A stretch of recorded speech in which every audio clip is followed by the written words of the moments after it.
Nakilala ko si Mang Joseph, nag-aalaga ng mahigit 3,000 silkworm sa kanyang bahay.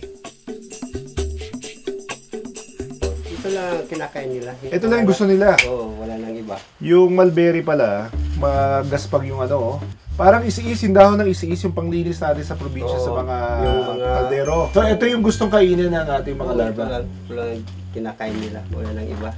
So sa isang dahon, may uumpisa sila dun sa gilid.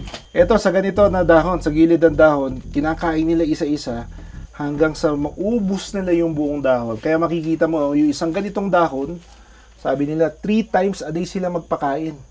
Galing daw ang mga silkworm sa Department of Science and Technology, Philippine Textile Research Institute o DOST P3 bilang kabuhayan. Babayaran namin ito, yung silkworm. Pag nagkukun. Araw-araw niyang sinisiguro na hindi basa ang dahon na ipapakain sa silkworm. Kung basa yung dahon, magkasakit yung Most likely because of fungal, fungal. no?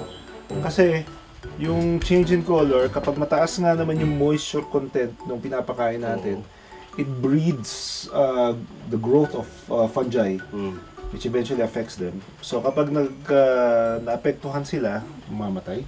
O yung Kaya binibitin namin yung kapag pagbasa, ganun na lang. Ganyan. Hanggang sa matuyo. Matuyo.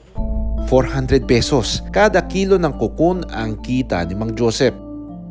Ang ganitong karaming silkworm, maaari raw makabuo ng isang pure silk barong sa halagang 50,000 pesos.